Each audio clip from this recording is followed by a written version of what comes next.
खबर आपको बता दें, जहां महाराष्ट्र का सीएम बनने के बाद गोवा पहुंचे शिंदे। कल देर रात गोवा पहुंचने पर जोरदार उनका स्वागत हुआ। गोवा के सीएम प्रमोद सावंत ने उनका स्वागत किया। अपने समर्थक विधायकों से आज जो मुलाकात करेंगे, तो कल देर रात गोवा पहुंचे हैं एकनाथ शिंदे। तमाम जो विधायक है वो एकनाथ शिंदे के साथ मौजूद हैं और ऐसे में आपको बता दें कि शपथ लेने के बाद, मुख्यमंत्री पद की शपथ लेने के बाद एकनाथ शिंदे गोवा गए और यहां पर मुख्यमंत्री गोवा के प्रमोद सावंत ने उनका स्वागत किया। इसके साथ ही आपको बता दें कि क्योंकि फ्लो टेस्ट भी होगा और उसके पहले तमाम विधायकों से बातचीत करेंगे एकनाथ शिंदे, रणनीति तैयार करेंगे फ्लो टेस्ट को लेकर। बधाइयों का तांता लगा हुआ है एकनाथ शिंदे के लिए, क्योंकि एकनाथ शिंदे ने मुख्यमंत्री पद की शपथ ले ली। देवेंद्र फडणवीस जो है वो डिप्टी सीएम बन गए हैं, जो किसी ने नहीं सोचा था कि एकनाथ शिंदे शपथ लेंगे। हालांकि राजनीति में वही होता है जो कोई नहीं सोच सकता, और ऐसे में एकनाथ शिंदे ने शपथ ले ली है और वो गोवा भी पहुंचे। दूसरी बड़ी खबर आपको बता दें, ईडी के सामने आज संजय राउत पेश होंगे। मनी लॉन्ड्रिंग के मामले में पेशी होगी। दोपहर 12 बजे ईडी दफ्तर में पूछताछ होगी। संजय राउत ने समर्थकों से अपील की है, ईडी दफ्तर के बाहर न आए समर्थक। संजय राउत ने कहा कि ईडी दफ्तर के बाहर समर्थक न आए। उन्होंने ट्वीट कर अपील की है। और आपको बता दें कि जमीन घोटाले से जुड़ा ये पूरा मामला है, जिसमें संजय राउत को आज ईडी के सामने पेश होना है और ये दूसरी बार है जब ईडी ने समन भेजा है। पीयूष हमारे सहयोगी हमारे साथ जुड़ गए हैं। सबसे पहली बात तो ये कि महाराष्ट्र की सियासत में जो संग्राम मचा था और अब वो थम गया है, कहीं ना कहीं उस पर पूर्ण विराम लग गया है। पीयूष, जो किसी ने नहीं सोचा था वही हुआ और इसीलिए इसको राजनीति कहते हैं, जिसमें राज छुपा हुआ है। यानी कि एकनाथ शिंदे ने जैसे ही लिया शपथ, उसके बाद अब वो गोवा पहुंचे, वहां गोवा में उनका स्वागत किया गया। आज वो मीटिंग करेंगे, तमाम विधायकों से बातचीत करेंगे। क्या रणनीति तैयार की जाएगी फ्लो टेस्ट के पहले?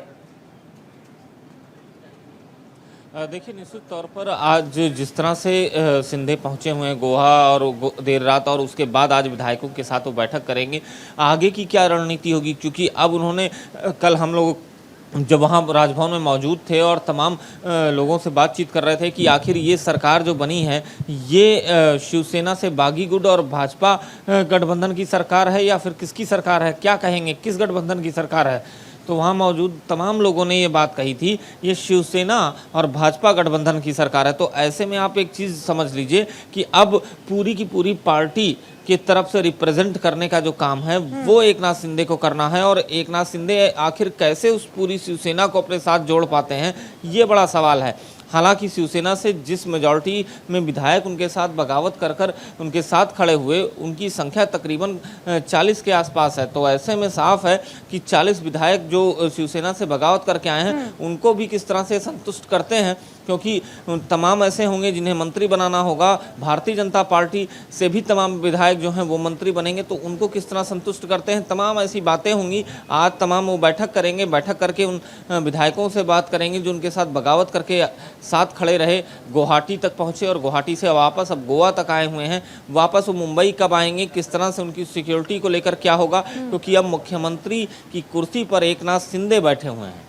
बिल्कुल आप ठीक कह रहे हैं, लेकिन एक चीज ये भी देखिए पीयूष, जो खाका तैयार किया गया था, जो अटकलें लगाई जा रही थी, तमाम जो न्यूज चैनल्स है वो भी यही चला रहे थे और सबको यही उम्मीद थी कि एकनाथ शिंदे डिप्टी सीएम बनेंगे, लेकिन वो बने मुख्यमंत्री। अब यहाँ पर सवाल यह आता है कि किन किन लोगों को प्रभार दिया जाएगा और कौन सा प्रभार दिया जाएगा, किसके पाले से कितने लोगों को मंत्री बनाया जाएगा, क्योंकि अब महाराष्ट्र की सियासत को लेकर कोई भी संभावना जताना या अटकलें लगाना, कह सकते हैं हम कि शायद इसका उल्टा ही हो जाए। देखिए, बिल्कुल मैंने पहले भी 1-2-3 बातें कही थी कि महाराष्ट्र की सियासत उसी तरह है जिस तरह मुंबई की बारिश है, वो भी कभी होती है कभी नहीं होती है, कभी लगातार होती है। जैसे अभी पिछले 48 घंटे हो गए हैं लगातार बारिश हो रही है।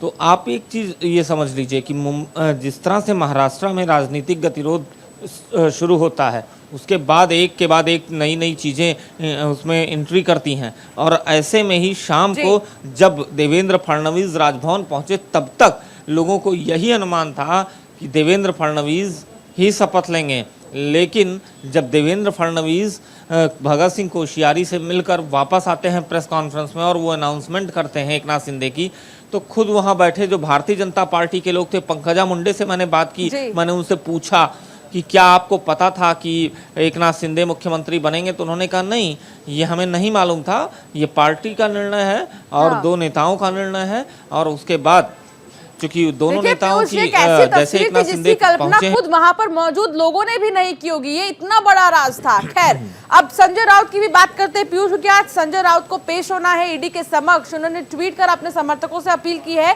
कि ईडी दफ्तर के बाहर ना आए। अब ये दूसरी बार है जब ईडी ने समन भेजा है। संजय राउत आज जाएंगे, कितने बजे तक जाएंगे संजय राउत?